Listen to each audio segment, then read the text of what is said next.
Dificilmente você vai encontrar uma boa oportunidade e vai estar tudo bem. Céu azul. Não. Boas oportunidades ocorrem quando a maioria das pessoas enxergam risco. Mercado é feito de expectativa.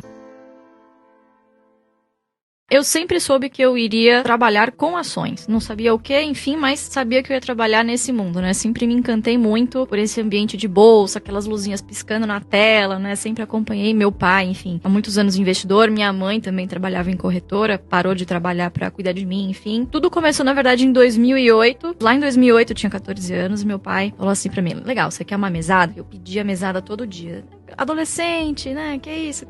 Só pede. Só quer consumir. É iPhone, é não sei o que. Essa geração aí tá demais. Eu lembro que na época era o Nike Shots. Nossa, era o tênis da moda. Eu queria muito, enfim. E aí meu pai virou e falou, bom, seguinte, você vai ter uma mesada, mas quem vai pagar não vou ser eu. Eu vou te dar aqui uma carteira de ações da Ultrapar, e deu lá X ações da Ultrapar, e essa empresa, essa carteira vai te pagar o equivalente a mais ou menos R$300 por mês. Tá bom pra você? Pá, tá excelente. R$300 pra 14... Quem tinha 14 anos na época era um dinheirão, né? E aí ele começou a me mostrar devagarinho que se eu pegasse, não precisa pegar os R$300 todo, né? Mas parte desse dinheiro, se eu guardasse e reinvestisse, no mês seguinte ou no trimestre seguinte, quando a empresa anunciasse novamente dividendos, eu não ia ter mais 300, eu ia ter 301. Nossa, mas pai, R$1 só a mais? O que eu faço com R$1? Não, mas se você investir 301, no próximo trimestre, você vai ter 310. Veja só, você não ganhou mais você ganhou mais R$9. Então, ali eu aprendi 2 lições muito valiosas, né? Não sabia que estava aprendendo sobre isso, mas é o juro composto, né? Se você usa o tempo a seu favor, a matemática ela é implacável, né? E quando você pega a fórmula do valor futuro, né?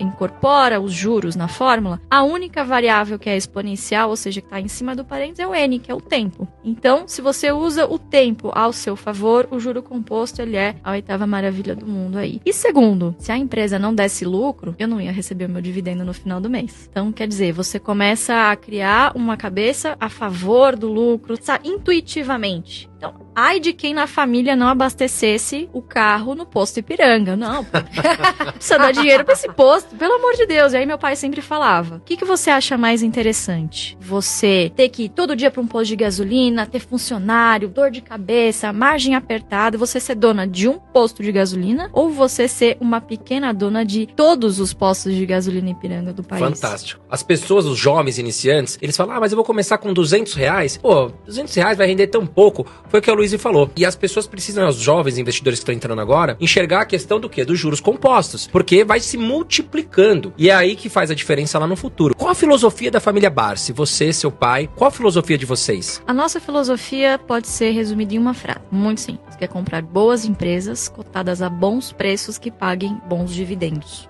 Por que bons dividendos? Porque o que vai pagar o seu boleto lá na frente, afinal, a estratégia é de carteira previdenciária, para que lá na frente você tenha uma previdência que complemente o INSS. Né? Então essa filosofia ela foi criada lá na década de 70 e a gente tem muito orgulho de levar essa filosofia à frente porque é comprovada, né? E resultados eles vêm com o tempo. Quanta gente ao longo desses 50 anos não acendeu e de repente sumiu novamente, né? E o Barsi não, tá aí consistentemente há 51 anos. Eu vejo muito vocês falarem sobre uma estratégia de dividendos. Você é focada nessa estratégia, ou seja, carteira de dividendos ou não? Você tem aquelas ações, por exemplo, que você fala, não, essa aqui eu acho que pode ter um crescimento ou não? Sua estratégia é mais só dividendos. Existe um estigma de que empresa que paga dividendo não cresce. Isso não é uma verdade. Obviamente que existem empresas que não pagarão dividendos. E aqui existem 2 tipos de empresas que não pagam dividendos. As que não podem, e essa você deve fugir, e as que não querem. Essas a gente tem na carteira, porque um dia pode ser que ela venha a pagar. O que é muito interessante no Brasil é que a gente tem muito poucas corporations, ou seja, muito poucas empresas não têm controle definido. Então, boa parte das empresas, boa parte dos acionistas controladores, acabam fazendo questão da distribuição de algum tipo de provento justamente para rentabilizar o seu próprio investimento. Então, acho que hoje é uma grande diferença de você investir aqui no país. E esse foco muito grande em dividendo, lembrando que não é o dividendo a qualquer custo, ele é o dividendo perene, sustentável, né? Então, por exemplo, você pega uma Taesa, que tem as suas receitas corrigidas por IGPM, faz investimento, você tem lá um grande CAPEX no início, tem a TIR, né, que tem a taxa interna de retorno, e sobra um excedente de caixa, porque você tem um headcount muito pequeno, poucas pessoas trabalhando na empresa. Então, assim, você tem uma margem muito grande que você não precisa reinvestir, porque são concessões ações, certo? Você já tem uma receita ali previsível e corrigida pelos próximos 30 anos, então não tem, é mais caro você deixar esse dinheiro no caixa, porque você não tem tanto investimento assim pra realizar, é só um capex ali de manutenção, e o resto você distribui. E quer dizer, a empresa continua crescendo e ela consegue distribuir bons dividendos pros seus acionistas. Então depende do perfil da empresa, né? Então eu acho que, independentemente se a empresa paga atualmente ou virá a pagar um dia, as empresas que as pessoas devem correr são aquelas que não podem pagar dividendos, seja porque suas margens são muito pequenas, ou enfim, um negócio extremamente cíclico. Esses setores realmente a gente não tem em carteira, tipo aviação, frigorífico. A aviação As ações mais arriscadas, né? Luiz, se você tivesse hoje de frente com um menino de 18 anos que tá começando a investir, falei um menino porque eu já tô perto dos 40, o que você falaria pra ele? Olha, eu daria a mesma dica, eu faria exatamente a mesma coisa que o meu pai fez pra mim. Ele me deu essas ações da Ultrapar. Por 2 ou 3 anos, eu só tive ações da Ultrapar na minha carteira, porque com R$300 eu comprava ainda no fracionário essas ações. Então, o que é muito importante pra gente? É muito melhor você ter poucas empresas na carteira e muitas ações dessas empresas do que um caminhão de empresa na carteira com pouquíssimas ações de cada uma. Porque fazendo isso, o que acontece? Você não ganha nem na valorização, certo? O que você ganhar vai ser irrisório e não ganha nem com o dividendo. Então, até o Warren Buffett fala, tem uma frase ótima que dizem que é dele, né? Hoje em dia, qualquer coisa no mercado que falam, dizem que é do Warren Buffett. Que é muito mais fácil você encontrar poucos e bons negócios do que muitos bons negócios. Se for assim, é melhor você investir no índice logo de uma vez, num fundo passivo, que aí você sempre vai bater as carteiras ativas. Mas se for para fazer um stock picking, ou seja, selecionar empresas, não faz sentido você ter um caminhão de empresa ali. Então, para esse jovem que tá começando, eu diria, poxa, pega esses seus R$200, inclusive eu trouxe até aqui um breve simulador, um simulador histórico. Se você, há 5 anos atrás, e claro, a gente não consegue prever o futuro, então temos que olhar o passado, tivesse investido apenas R$1.000, pegado lá aquele dinheirinho que a sua mãe deixou pra você na poupança, enfim, você recebeu uma graninha a mais, colocou R$1.000 em Taesa. E aí, todo mês se comprometeu, ao invés de colocar R$250 na poupança, a colocar na sua carteira previdenciária na Bolsa de Valores, na empresa Taesa. Enfim, porque é uma empresa, como já disse aqui, que tem suas receitas corrigidas pela inflação, então, teoricamente, é uma boa empresa para você se defender da inflação. Em apenas 5 anos, você teria acumulado R$30.800 em patrimônio, sendo que você teria desembolsado 16 mil. Mas como assim? Eu tirei 16 mil do bolso e tenho 30? Como que isso é possível? 1, tempo, só com paciência e disciplina, e 2, reinvestimento dos dividendos. Então, 16 mil teria saído do seu bolso, 5.900 teria saído do bolso da Taesa, te patrocinando ali todo ano para você pegar esse dinheiro e reinvestindo e construindo um patrimônio aí de R$30 mil. Isso na poupança infelizmente, jamais seria possível. É todo dia no meu Instagram. Por exemplo, Carol, eu tenho R$500, mas eu não faz sentido eu investir, não vai dar pra nada. Ou então, aqueles R$100 eu prefiro ir num restaurante, gastar ou no bar, tudo. E muitas vezes, você tá lá no bar, com um monte de gente que não te acrescenta nada, torrando o seu cartão de crédito, torrando dinheiro. E a gente vê muito isso, infelizmente.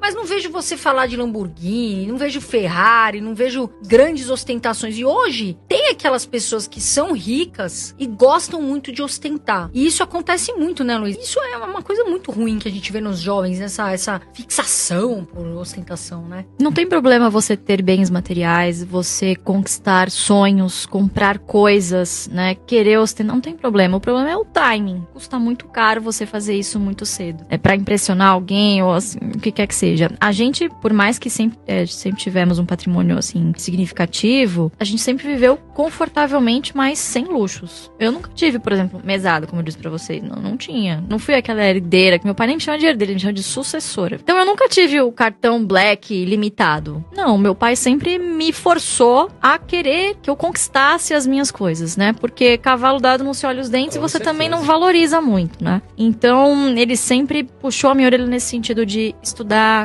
correr atrás, fazer o que você ama. Ele nunca, de maneira alguma, me forçou a ser sucessora dele, de maneira alguma. Isso aconteceu de maneira muito natural, acho que estava no sangue mesmo, tinha que acontecer. Então a gente sempre viveu muito confortavelmente e muito disso tem a ver com a história humilde dele. Cresceu de uma maneira muito pobre mesmo, né? A minha avó veio da Espanha, imigrante, uma mão na frente e outra atrás, comeu comida do lixo para que ele pudesse comer comida fresca. Então algumas histórias assim que ele conta, sabe? Que é, como que você vai gastar dinheiro com uma Lamborghini se seu primeiro banho quente foi aos 10 anos? Sim. a Bolsa de Valores é uma realidade nos Estados Unidos, todo o país é, e aqui no Brasil já está sendo. Então, você que está começando, meu amor, você que às vezes fala, poxa, eu tenho R$200, R$100, R$300, invista na Bolsa. Na minha visão, é sim, né? As ações são sim a melhor maneira de você ter uma carteira boa, de você ter uma previdência boa no futuro. Então, não desista, não desanime, começa com o que você tem. Quais são hoje as 3 ações, Luiz, se você pudesse falar, as 3 top pagadoras de dividendos? O melhor dividendo, ele não necessariamente vai ser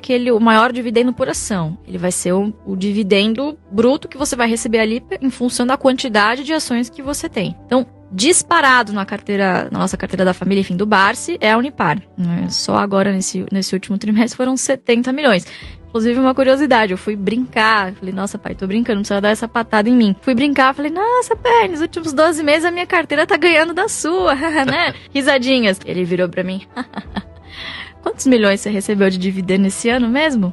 Fiquei quieta, né? Aí, de novo, boa, toma essa, né? E de novo, que paga boleto é renda, não é patrimônio. Então, Unipar, 70 milhões só agora nesse último trimestre. No ano, acho que já foram mais de 100 milhões. Segundo, Banco do Brasil, também tem uma grande quantidade de ações na carteira. Ele é o principal acionista pessoa física do banco, né, no país. Então, Banco do Brasil. E terceiro, Santander. Banco Santander. Foram os 3 maiores recebimentos aí de proventos no ano.